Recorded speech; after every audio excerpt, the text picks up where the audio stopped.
வணக்கம்.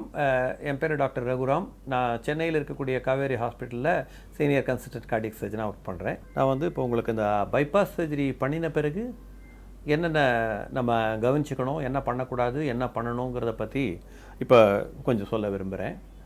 ஃபஸ்ட்டு வந்து இந்த பைபாஸ் சர்ஜரினால் நீங்கள் அதனுடைய நேச்சர் என்னன்னு புரிஞ்சுக்கணும். பைபாஸ் சர்ஜரி யாருக்கு பண்ணுறோம்?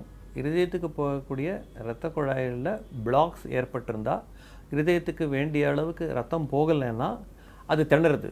ஸோ அந்த சமயத்தில் அந்த ரத்த ஓட்டத்தை கூட்டுறதுக்காக பண்ணக்கூடிய ஒரு ஆப்ரேஷன் தான் பைபாஸ் ஆப்ரேஷன். அந்த ரத்த ஓட்டம் தடைப்பட்டதுக்கான பேசிக் காரணம் என்ன அப்படின்னு பார்த்தீங்கன்னா, அது பிபி, ரொம்ப சுகர் இருக்கிறது, ஸ்மோக் பண்ணுறது, கொலஸ்ட்ரால் லெவல் ஜாஸ்தியாக இருக்கிறது, இந்த மாதிரி பல காரணங்கள் இருக்கிறதுக்கு வாய்ப்பு இருக்குது.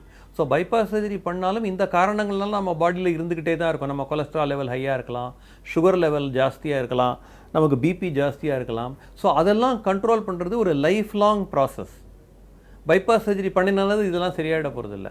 அதனால் regular medication for life long, அதுதான் மோஸ்ட் இம்பார்ட்டன்ட் பாயிண்ட். நிறைய பேர் பைபாஸ் சர்ஜரி பண்ண பிறகு அவங்களுக்கு நெஞ்சுவலி இருக்காது. முந்தி அவங்களுடைய ஆக்டிவிட்டி லிமிட்டேஷன்ஸ் இருக்கும், இப்போ அந்த லிமிட்டேஷன்ஸ் இருக்காது. அதனால் நமக்கு எல்லாம் நல்லா ஆகிப்போச்சு, இனிமேல் மாத்திரை வேண்டாம் அப்படின்னு ஒரு தப்பான அபிப்பிராயத்தில் அவங்க அந்த மாத்திரையெல்லாம் ஒரு 6 மாதம் 1 வருஷம் கழித்து நிறுத்த ஆரம்பிச்சிடுறாங்க. அது ரொம்ப கெடுதி. திருப்பி நம்ம பைபாஸ்க்காக நம்ம அவங்க உடம்புலேருந்து எடுத்து போட்ட குழாய்களெல்லாம் சீக்கிரமாக பிளாக் திருப்பி வந்துடும். So regular control of blood sugar, blood pressure, cholesterol level and complete cessation of smoking. Smoke பண்ணவே கூடாது. அதே மாதிரி குடிப்பழக்கமும் அவாய்ட் பண்ணுறது நல்லது. அண்ட் ஒரு ஆக்டிவ் லைஃப் ஸ்டைல் லீட் பண்ணணும். ரெகுலர் எக்ஸசைஸ் ப்ரோக்ராம் வச்சுக்கணும். எல்லாருமே ஜிம்முக்கு போகணுன்னு அவசியம் கிடையாது. ஸோ டெய்லி காலையில் எழுந்திரிச்சு நம்ம வீட்டை சுற்றி அந்த தெருவிலையோ இல்லை பக்கத்தில் பார்க் இருந்தாலோ போய் அட்லீஸ்ட் ஒரு 3 கிலோமீட்டர் ஒரு நாளுக்கு ரெகுலராக நடந்துக்கிட்டு இருந்தால் அதுவே வேண்டுமான அளவுக்கு ஒரு நல்ல எக்ஸசைஸ் ஆகிடும்.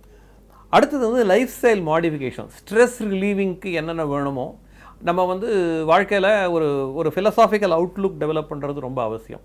அந்த ஸ்ட்ரெஸ் வந்து ஒரு important cause for blockage formation.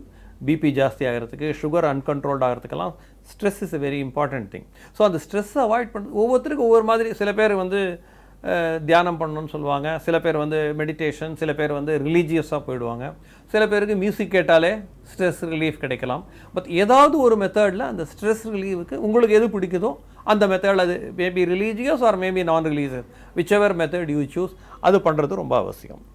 டோன்ட்ஸ்ன்னு பார்த்தீங்கன்னா ஃபஸ்ட்டு 3 மந்த்ஸுக்கு தான் டோன்ட்ஸ். அந்த நம்ம இந்த போனுடைய சென்டரில் நம்ம கட் பண்ணியிருப்போம்.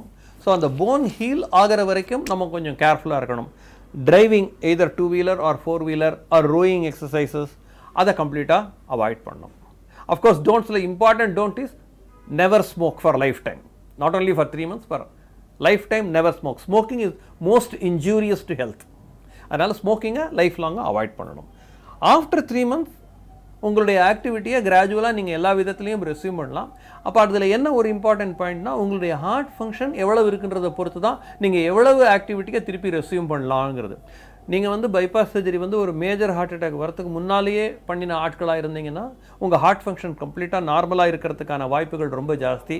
இன் விச் கேஸ் நீங்கள் முந்தி ஆப்ரேஷனுக்கு முன்னால் பண்ண எல்லா ஆக்டிவிட்டிஸையும் திருப்பி பண்ணலாம். பட் உங்களுக்கு ஒரு ஹார்ட் அட்டாக் வந்து ஹார்ட் ஃபங்க்ஷன் ஏற்கனவே குறைஞ்சி 35%, 40% தான் இருக்குன்னா அதுக்கு தகுந்த மாதிரி உங்களுடைய ஆக்டிவிட்டீஸை நீங்கள் மாடிஃபை பண்ணணும். முந்தி பண்ணது எல்லாம் பண்ணலாம், பட் காம்படிட்டிவ் ஸ்போர்ட்ஸ் பண்ணுறது, மேலே ட்ரெக்கிங் போகிறேன், அந்த மாதிரி ஆக்டிவிட்டீஸ் எல்லாம், ஹை ஆல்டிடியூடுக்கு போகிறது, இதெல்லாம் கொஞ்சம் கேர்ஃபுல்லாக இருக்கணும். Otherwise you can enjoy your life for a very long time if you undergo a bypass surgery and take care of your health for lifetime. Thank you very much.